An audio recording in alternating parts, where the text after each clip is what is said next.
Satelkar builders and developers Kankavli railway station लगत साकारत आहे समर्थ साई रेसिडेन्सी 6 मजली रेरा रजिस्टर इमारत। तुमच्या घराचं स्वप्न आम्ही पूर्ण करणार। साईट पत्ता समर्थनगर रेल्वे स्टेशन नजीक, तालुका कणकवली, जिल्हा सिंधुदुर्ग। ठाकरे शिवसेनेच्या फुटीर खासदारांचे व्यवहार ईडीच्या रडारवर असल्याचा थेट आरोप संजय राऊतांनी केला आहे। पाहूयात। 2029 पर्यंत देशाच्या राजकारणात काय होईल याची गॅरंटी कोणी देऊ शकत नाही।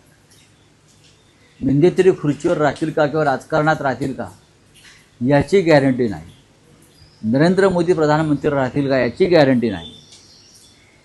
महाराष्ट्रात काय होईल याची गॅरंटी नाही। पुलाखालून बरंच पाणी वाहून जाणार आहे पुढल्या काळामध्ये। राजकारण फार चंचल असतं आणि बहुमत हे त्यापेक्षा चंचल असतं, हे अजून विज्ञानाला माहीत नाही।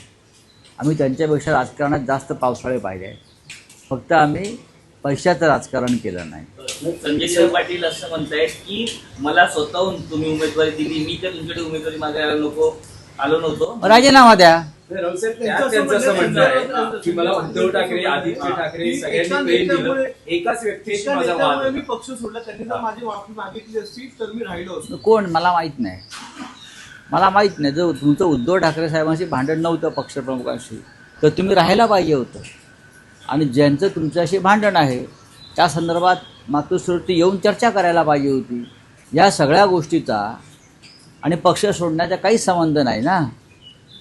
आपण हे का सांगत नाही की माझ्याकडे 13 तारखेला 15 कोटीची खोकी आली, 14 तारखेला परत 5 कोटी आले, मग मी दिल्लीतली जो व्हीप होता तो धुडकावला आणि पक्षाच्या बैठकीला गेलो नाही, आणि त्यानंतर मी अदृश्य झालो, आणि त्यानंतर मला उरलेले 35 कोटी काल यशवंतराव चव्हाण प्रतिष्ठानला जाण्यापूर्वी मिळाले।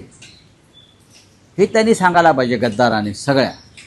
हा गद्दारीचा हिशोब माझ्याकडे आहे। यांनी गेल्या काही काळामध्ये जे व्यवहार केलेले आहेत ते व्यवहारसुद्धा ईडीच्या रडारवरती आणले गेले। मग त्यात धाराशिवचे खासदार असतील, त्यांच्या बँकेचे व्यवहार असतील, अनेक गोष्टी माझ्याकडे आहेत, आमच्याकडे आहेत। त्याच्यावरती काल पक्षात चर्चा झाली, प्रत्येक फाईल समोर आहे। आणि आता सांगू कोणाला कुठे ब्लॅकमेल केलं, कोणत्या हॉटेलमध्ये ब्लॅकमेल केलं, कोणत्या खोलीत ब्लॅकमेल केलं, हे सांगू ना आता हळूहळू। ही काय वेळ नाही, सांगू आम्ही, योग्य वेळी हे बाहेर काढू।